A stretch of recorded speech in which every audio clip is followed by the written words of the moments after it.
صفحے کے شروع سے لائن نمبر 5 سورۃ انفال کی لائن نمبر 5 سے اعوذ باللہ من الشیطان الرجیم بسم اللہ الرحمن الرحیم وَأَعِدُّوا لَهُم مَّا اسْتَطَعْتُم مِّن قُوَّةٍ وَمِن رِّبَاطِ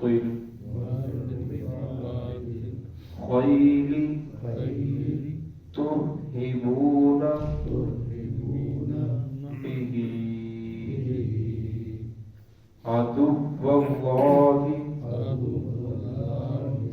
وعدوكم وآخرين من دونهم لا تعلمونهم الله يعلمهم وما تنفقوا من شيء في سبيل الله يوفى إليكم وأنتم لا تظلمون وإن جنحوا للسلم فاجنح لها وتوكل على الله إنه هو السميع العليم.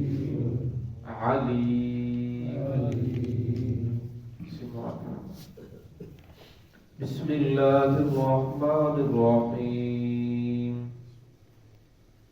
وأعدوا لهم ما استطعتم من قوة ومن رباط الخيل ترهبون به عدو الله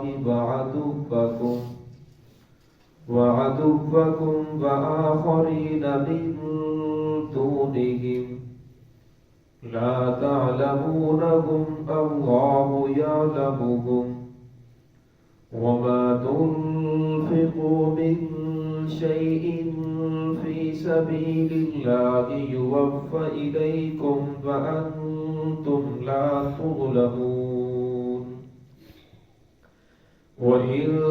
جنحوا للسلم فاجنح لها وتوكل على الله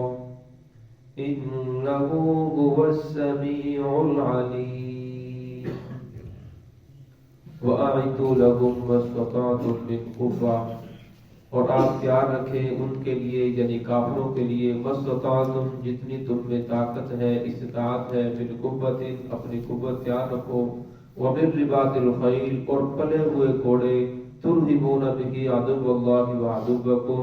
اور تم روب ڈالو اس کے ذریعے اللہ کے دشمنوں پر وعدوکم اور اپنے دشمنوں پر وآخرین من دونہم اور ان کے اور دوسرے جو ان کے علاوہ ہیں لا تعلمونہم تم ان کو نہیں جانتے اللہ یعلمہم اللہ ان کو جانتا ہے وما تنفقوا من شیء فی سبیل اللہ اور جو بھی تم خرچ کرو گے اللہ رب العزت کے راستے میں یوفى الیکم وہ تمہیں پورا لٹا دیا جائے گا وانتم لا تظلمون اور تمہارے اوپر ظلم نہیں کیا جائے گا وَإِن جَنَحُوا لِلسَّلْمِ فَاجْنَحْ لَهَا اور اگر مائل ہو وہ کافر صلح کی طرف فَاجْنَحْ لَهَا پس تم بھی صلح کی طرف مائل ہو جاؤ وَتَوَكَّلْ عَلَى اللَّهِ اللہ رب العزت پر بھروسہ کرو انہو هو السمیع العلیم بے شک اللہ رب العزت سننے والے ہیں، جاننے والے ہیں۔ اس آیت کے اندر اللہ رب العزت نے ایمان والوں کو ہر وقت جنگ کے لیے، کفار کے ساتھ لڑنے کے لیے تیار رہنے کا حکم دیا۔ فرمایا کہ مسلمان کی شان یہ ہے کہ وہ ہر وقت تیار ہو، اس کے پاس اسلحہ موجود ہو، جو ہتھیار ہیں وہ موجود ہو۔ اس دور کے اندر جو گھوڑا تھا وہ سب سے اچھی سواری سمجھی جاتی تھی،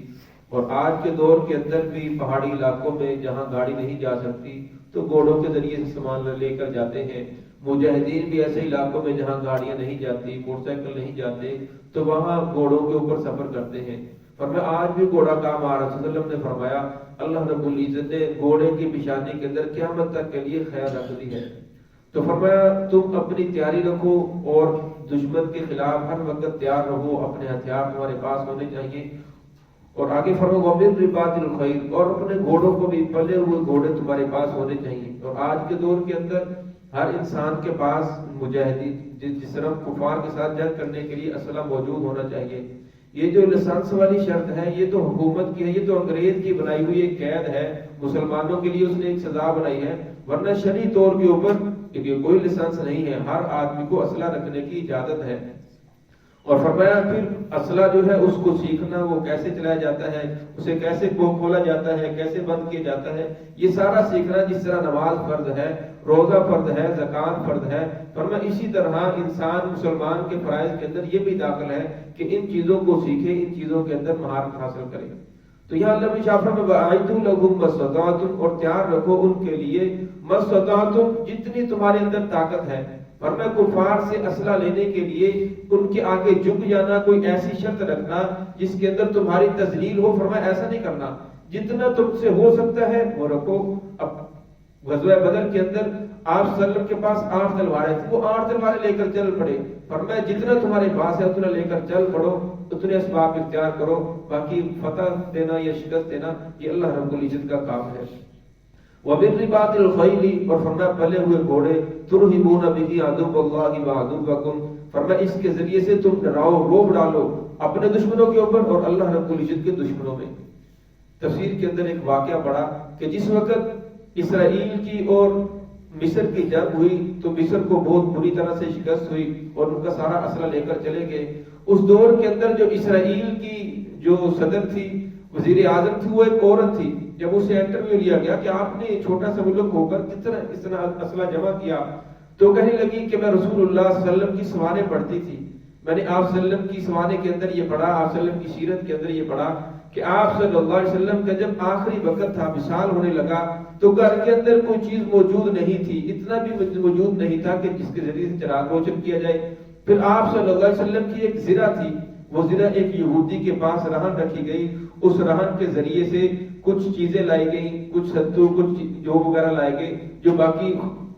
جو آپ صلی اللہ علیہ وسلم کے ازواج مطہرات تھے ان کے اندر بھی تقسیم کیے، اور آپ صلی اللہ علیہ وسلم جہاں رہتے تھے وہاں بھی وہ تقسیم کیے گئے۔ لیکن جب آپ صلی اللہ علیہ وسلم کا دنیا سے وصال ہوا تو آپ کے گھر کے اندر ہتھیار موجود تھے، تلواریں موجود تھی، آپ صلی اللہ علیہ وسلم کی مختلف زریں تھیں، تو اسلحہ تو موجود تھا لیکن اور کوئی چیز کھانے کے لیے موجود نہیں تھی۔ تو کہنے لگی میں نے اس سے یہ سبق سیکھا کہ ہمارے پاس کھانے کی تنگی آ جائے یہ تو برداشت ہو سکتی ہے، لیکن ہتھیار کی تنگی آ جائے، اسلحے کی تنگی آ جائے یہ نہیں ہو سکتا۔ تو کہنے لگی ہمارے ملک میں ایک ایسا وقت آیا کہ جس لیے مشورہ کیا گیا کہ اب ہمیں جو ہے اسلحہ نہیں خریدنا چاہیے، اسلحہ خریدنا بند کر دینا چاہیے۔ لیکن کہنے لگی میں نے رسول اللہ صلی اللہ علیہ وسلم کی وہ سیرت پڑھتی تھی، وہ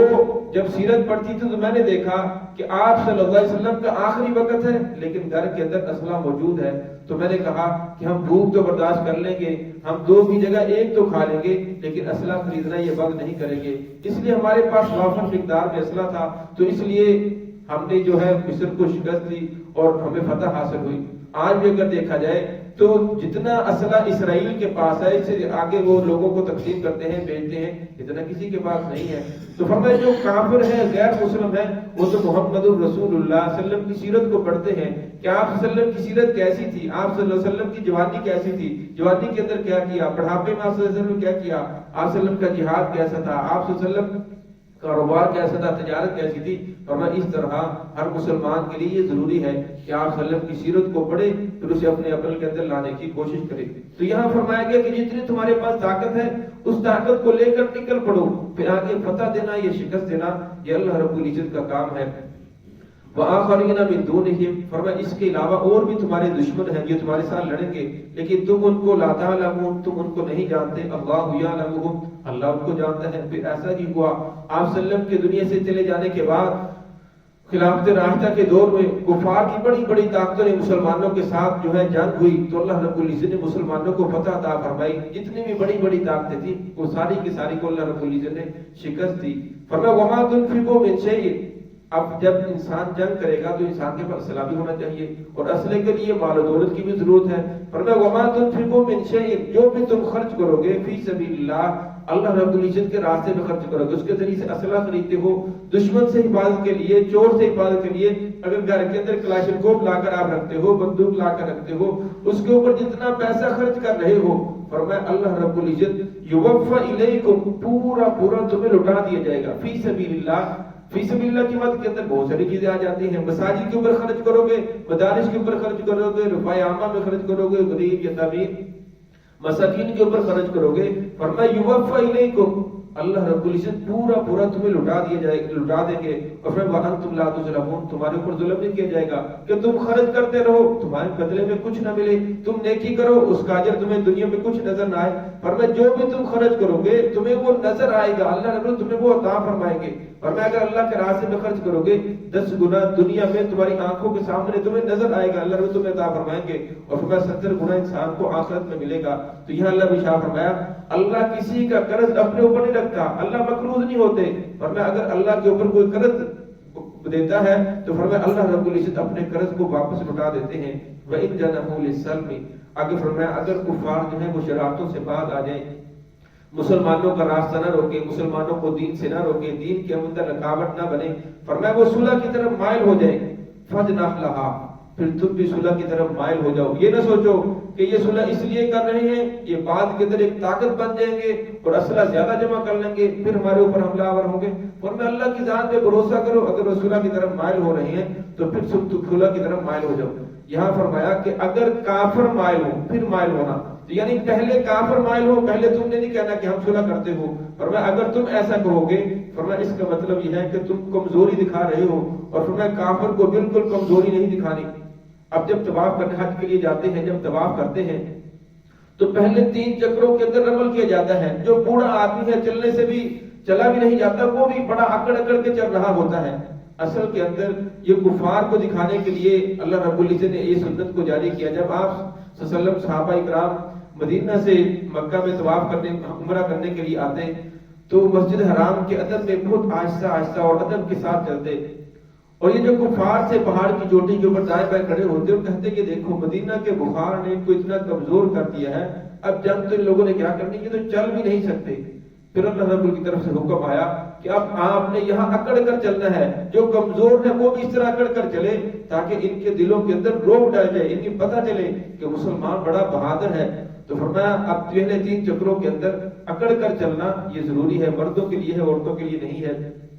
تو یہاں بھی فرمایا گیا کہ صلح کا تم نے پیغام نہیں بھیجنا، اگر ان کی طرف سے پیغام آ جائے فَجْنَحْ لَهَا، پھر تم بھی صلح کی طرف مائل ہو جاؤ، لیکن یہ شرط کافروں کے لیے ہے۔ مسلمانوں کے لیے شرط یہ ہے کہ اگر وہ مسلمان آپس کے اندر کوئی مسئلہ بن جائے، انبن ہو جائے، تو فرمایا جو پہلے صلح کے لیے جھک جاتا ہے، فرمایا اللہ رب العزت اسے بلند کر دیتے ہیں۔ آپ صلی اللہ علیہ وسلم کی حدیث ہے کہ 2 بھائی آپس کے اندر ناراضی ہو جاتی ہے، وہ دونوں راستے سے گزرتے ہیں، ایک چہرہ اس طرف کرتا ہے، دوسرا اس طرف کرتا ہے، دونوں ہوتے ہیں کہ ہم کسی کو بولنا نہ پڑے، لیکن فرمایا جو اسلام کے اندر سلام کرنے کے اندر پہل کرے، فرمایا وہ اللہ اور اس کے رسول کو بہت زیادہ محبوب ہے۔ فرمایا اگر آپ کو صلح کرنے کے لیے کسی کے آگے جھکنا پڑے تو فرمایا جھک جاؤ، بظاہر تم جھک رہے ہو لیکن اللہ کی ذات تمہیں بلند کر دے گی۔ فرمایا اگر تمہارے جھکنے کی وجہ سے وسلم نے فرمایا تمہاری عزت کم ہو جائے تو کل قیامت میں مجھ محمد الرسول اللہ صلی اللہ علیہ وسلم سے آ کر یہ عزت لے لینا۔ اس لیے فرمایا کہ انسان ہے، رہتے ہوئے تو ہلکا پھلکا ہوتا رہتا ہے، جو 2 برتن ہیں وہ آپس کے اندر کھٹک جاتے ہیں،